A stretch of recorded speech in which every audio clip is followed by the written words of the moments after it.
Uy, na ano yung anak niya eh.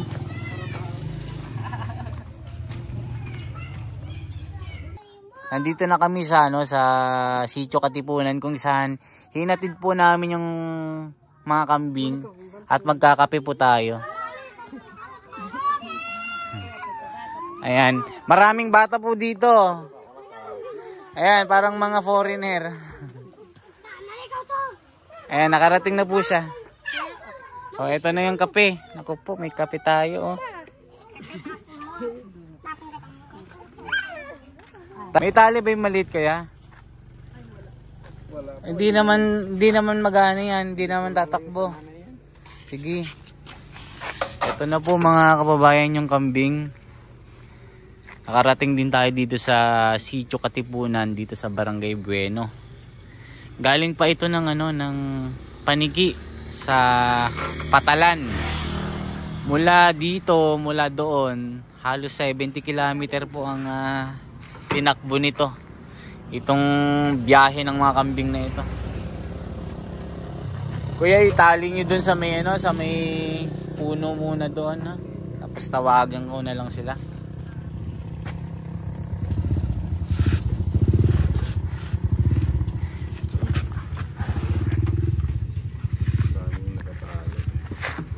Malakas po kasi kanang ulang kanina. Oh, malakas talaga. Kami nga doon sa expressway. Napakahirap po talaga ng biyahe. Kaya di ko rin kayo masisi na na nag-aalangan talaga kayo. Mahirap talaga yung lalo sa amin sa expressway. Muntik ko na nga i-cancel ko na balikan ko na lang. Sa ibang araw na lang ang deliver. Kaso gusto ko na kasi matapos ito itong kambing na ito Halika na. Oh. Isipin nyo kung sinakay ko yan sa sa kotse. Naku po. Naku, yung kuting. Halika na. No! Mga kababayan, dito natin muna itali. O, yan mga kababayan Yan ang kambing. O, dyan muna. Sige, dito ka na. Para safe yung anak. Sige, ayan na. Okay. Maamo ito Grabe, parang walang lang. Napaka... Oy, dito ka na. Oy, tara, hulihin ko itong anak na ito. Tara. Tara. Ay, tatay muna. Umihi pa Hindi yan ihiwalay. Namatay kasi yung yung kapatid niya. Dapat dalawa yan Tara. Mamaya ka na dumede. Yan. Sabi lang.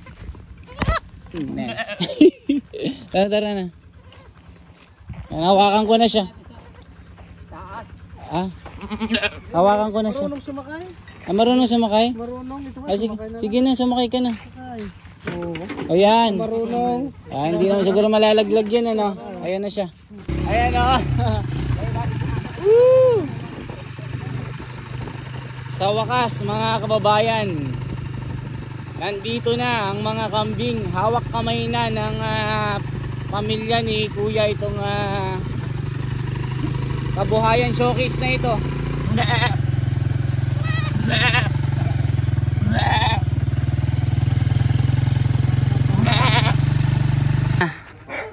Ito na yung mga kambing.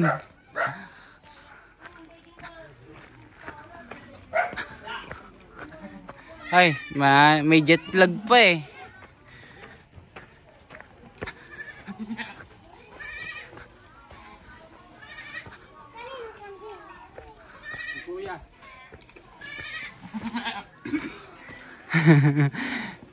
Natutuwa ako dun sa dun sa batang kambing Oh, mga kababayan, ito na po yung kambing na ibibigay natin sa mga katutubo. Ayaw mahiwalay sa nanay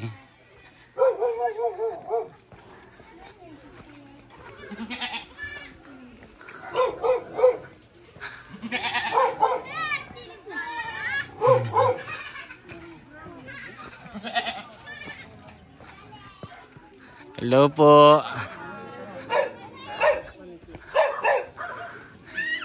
Kuya, ito na yung kambing. Laya ng pinanggalingan yan. Nahihilo pa oh.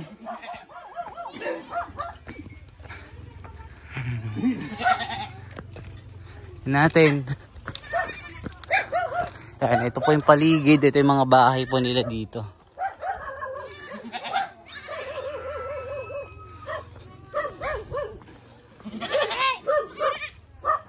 Ayan, ganito po dito sa Sitio Katipunan.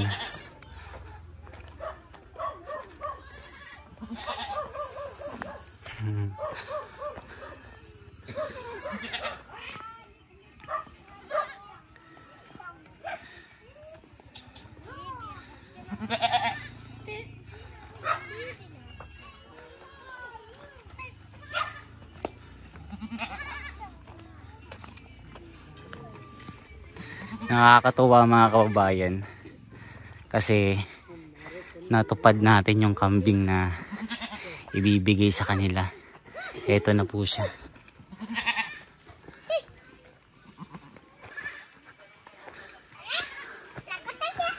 Hello po. Oy, dito kayo. Bawal ang bata sa video. Ayan siya. Ayaw mahiwalay yung yung anak sa nanay eh. Dito ka. Huwag mo lapitan yung kambing.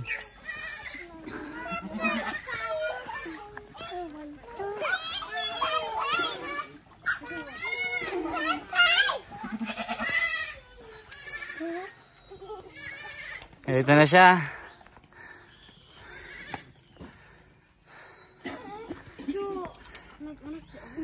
Nasaan si ate?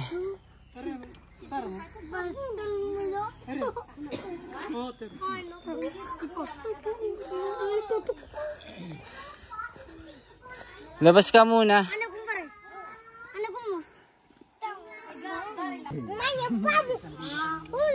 Ate, magandang araw. Bali, eto na yung mga kambing na hiling ni Lola, yung tatlong magkakapatid. Sabi kasi nila noon, tinanong ko ano yung gusto nila para magkaroon sila ng kabuhayan. Sabi nila kambing. So dumating na siya. Anong masasabi mo te? Kasi wala sila Lola. Ay, nagpapasalamat din po kami dahil dumating na po yung kambing. Hindi po nakarating sila Lola sa bundok kasi po malalim po yung tubig po. Malakas po yung ulan doon kaya po hindi po sila nakarating. Kaya ako na lang po yung ako po yung nagtanggap ng kambing po. Kapag bababa po sila na lang po yung pagbibigyan ko po doon po para po may alagaan po. Anong gagawin nyo dito te para maparami nyo? Paramihin po namin para po lahat po kami yung pamilya po may maalagaan po dun sa bundok po. Anong masasabi mo na meron ka ng alagang kambing? Nagpapasalamat po ako kay Kuya Ismi kasi po siya po yung nakilala po namin dun sa monumento po na siya po yung ginamit ng Diyos na makatulong po sa amin. So mga kababayan, ito na yung kambing ho. Diba? Sabi ko sa inyo, pagka magkaroon tayo ng pagkakataon, mabibigyan sila ng kabuhayan. Ito na po yun. Itong mga kambing na ito ay magsisilbing magiging kabuhayan nila. Yung anak, babae. So dalawa sila. Bali dalawa yan, sabi nung pinagbilhan natin, namatay daw. So ito lalaki, pwede na, mag-asawa na sila. Ito mga ilang buwan lang ito, mga 5 to 7 months, pwede ng manganak. So pag nanganak yan, kahit isa dalawa, 1 to 2 years, magiging ano na ito, mga 10 siguro ito. Ano kuya ano? Dito kayo. Huwag kayong harap sa camera. Huwag kayong harap sa camera. Ayan. Ayan mga kababayan, no. Ang layo po ng pinanggalingan ng kambing. Ito nahihilo pa siya. Nakikita nyo naman na parang umiiyak siya. O ito, buti mabait. Ayan na parang may ano, parang buntis pa siya. Ayan, ito mabait siya, oh. Paramihin nyo ito, ha. Babalik-balikan ko dito. Babalik-balikan ko sila. Kukumustahin ko sila kung ano nang nangyari. Huwag nyong kakatayin muna, ha. Alagaan yung mabuti, ha. Alagaan nyo ito. Paramihin namin para paramihin nyo. Para po maano yung tumutulong. Papakita po namin na paparamihin namin po yan. Para maging masaya yung nagbigay dito, ha. Pasalamat kay banda. Ayan, tignan mabait ito. Mabait. Ayan, oh. Sabi ko nga sa inyo, nahihilo-hilo pa eh. Diba? Ayan, oh. May buti mabait eh. Buti siya, no.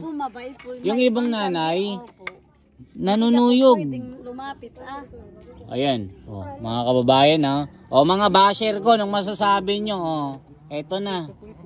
Yung mga basher kasi magagaling eh. Diba? At salamat po sa tumulong po din sa akin na may isagawa itong pagbibigay ng kambing na ito. Yung si ma'am na taga-Israel, hindi ko napapangalanan kasi ayaw niyang pabanggit ng pangalan. So salamat po sa inyo. Ito siya. Siya po nagbigay po. Para magkaroon kayo ng kambing. Diba? Ayun, no, kita niyo laki ng tiyan, no. Mabait siya, mabait. Taga-Israel po yun. Oo, taga-ibang bansa siya. Ayun, no. Hello, hello. Ne. Ito. Papangalanan natin si ito si ano ba pwedeng pangalan dito? Kaya lang pangalanan natin ito si Wanda. Ito si Wonder. Ito si yung lalaki si Bagwis na lang. Yan. Bagwis ang pangalan niya, tapos ito si nanay niya. Ay, naku, nag-aaway na. Ganyan po pag ano. Nag-aaway na sila. Bakit po kuya may parang dugo? Saan? Di bagong panganak yan. 1 week pa lang yan. Ayan, mga kababayan, salamat ha. O ate ha, basta sabi ko, paramihin nyo ito ha. Para pag dumami, sabihin nating 3 ngayon. Sa susunod na taon, maging 6. Sa susunod na taon, maging 9. Ay, dami na. Diba? Pwede na magkatay. Kapag gusto si kuya na. Kasi, saan nyo aalagaan sa bundok? Doon. Ilagay po namin doon sa ano. Yung bundok po na pinuntahan nyo po. Sa Mangkutak. Mataas po yun, yung pinanggalingan namin ni Pugong Biyahero. Si Pugong Biyahero nasa Davao. Nako, hindi natin mahalid gilap kasi busy siya doon. Sa mga susunod na pagkakataon, baka makasama ko siya ulit. Pabakod data.